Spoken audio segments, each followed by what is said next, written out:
Daniel Kahneman, in his book Thinking Fast and Slow, presents two ways of thinking. The first way is System 1, and it's a fast, unconscious, automated type of thinking wherein what you see is what you get. While System 2 is slower, it's more deliberate, it's conscious, and it has an articulate emphasis on logical and rational thinking. System 1 approximately takes up around 98% of our brain, while System 2 only takes up around 2%. And if you were to think about it, System 2 seems to be the idealized approach in terms of solving problems. However, we have become slaves to System 1. And if we were to go back in time in the 18th century Enlightenment age, we can see how the utilization of System 2 has led to a flourishing of human development.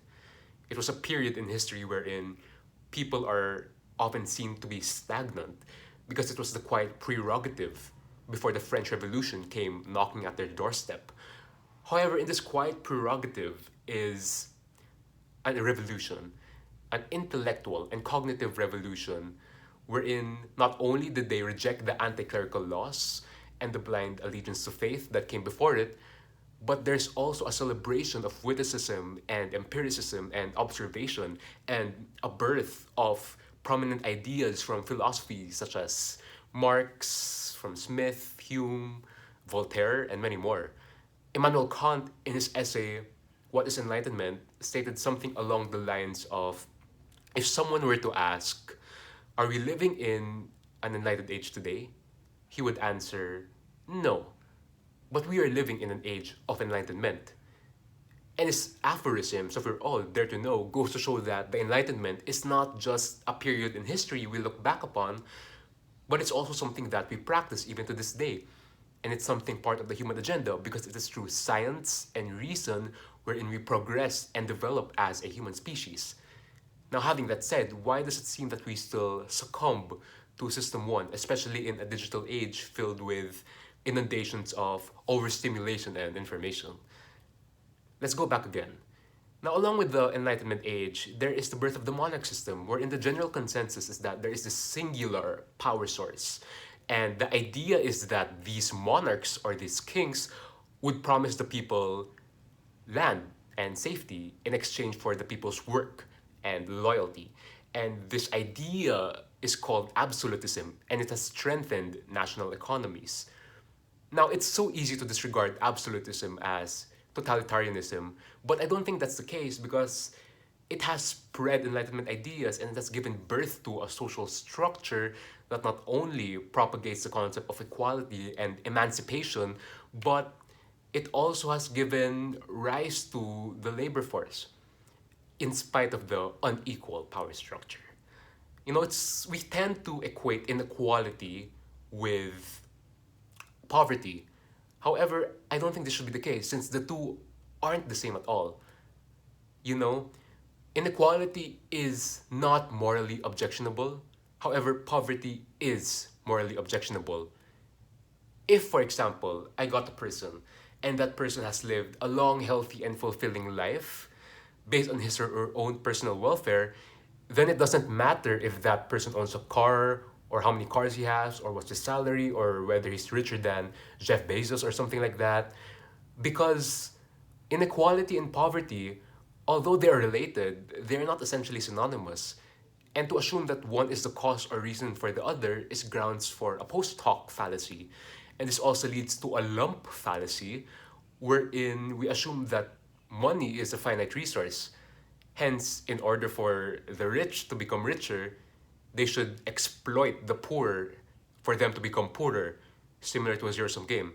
Now, this also leads to the dangerous belief wherein the only way for the rich to gain wealth and power is for them to rob the poor of their rights.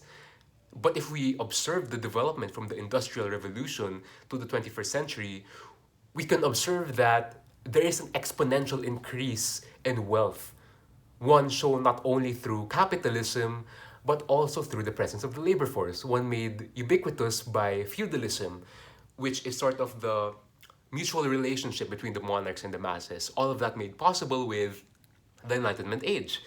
Now, going back, the most important thing really here to talk about is the human agenda, that of progress and development. and well-being. And the Enlightenment is a stark example for that. And the inequality that seems to stem from this is a natural byproduct of the systems that we create as a species, though that is not necessarily compatible with our welfare as a species. Now, we can just look at the state of politics today and immediately think that the world is in a state of declinism or on the verge of collapse. However, this nihilistic system one type of thinking leads to a negativity bias, wherein if this is the case, our only resort or our only way out is through anarchy or a world war. I'm not saying that we should strive for a perfect world, but the significant thing here is progress and the fact that literacy is on the rise. Education and economies are attenuating. The fact that wars and violent crimes have been reduced, the fact that disease, famine, hunger, disease have been controlled, the fact that life expectancy has been doubled because of medicine, those are all factors and harbingers of a society bettering itself day by day. It's so easy to go to Twitter and think that the world is going to end in the next few days. But what media and social media does is not only to distort our perception of it, it changes our thinking into a system one type of thinking wherein we make unconscious judgments all the time. Sometimes you forget to take a step back and look at how much we've accomplished as a species. Science is probably our greatest success as a species, and a lot of it is due because of the Enlightenment age maximizing our logic and using it to form a series of proto-disciplines that gave birth not just to ideas and ideologies, but also to products, from Marxism to your latest Apple phone. And what I'm trying to promote here is not really a Pollyannish view of optimism, this magical fairy tale type of view, but more on us having to practice our critical thinking and problem analytical skills more. And this is assertive of the encyclopedium in Enlightenment age, wherein its notion is we must not accept things uncritically. And to bring it full circle, this leads me back to Kahneman's Thinking Fast and Slow, wherein we must utilize system 2 more. Because if you think about it, yeah, human beings are irrational a lot of the time. Most of the time, they're irrational, but you have to realize that these are cognitive biases, and biases are not set in stone.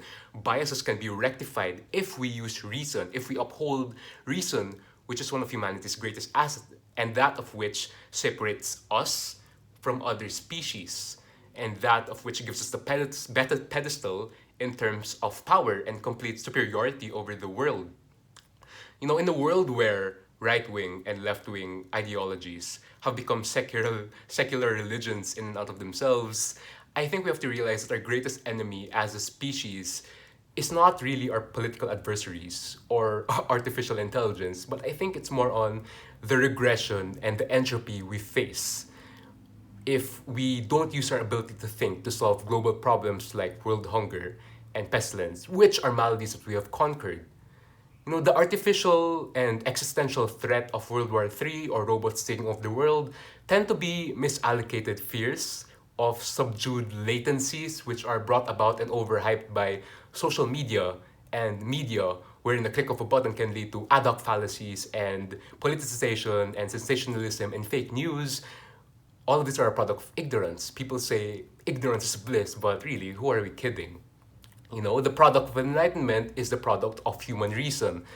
And if we continue to glorify ignorance in this way, then how can we uphold knowledge in a world where truth is becoming increasingly subjective and liberal? I'm not saying that we should strive for a perfect world, since a utopia is dangerous. But we're not living in a hellish dystopia either. We're not living in George Orwell's 1984. If we take a look back, we're arguably living in the most peaceful time in society today. And all of this was made possible because of our ability to reason and think. And this is because of enlightenment. It shifts our focus from our everyday trivial problems into the bigger picture, one wherein we realize our power as a species if we learn to use the knowledge that we find and seek and create into something that leads into the human development, into the human agenda for well-being and for progress. Thank you. I don't know what to say. I don't know how to end this. So thank you, I guess.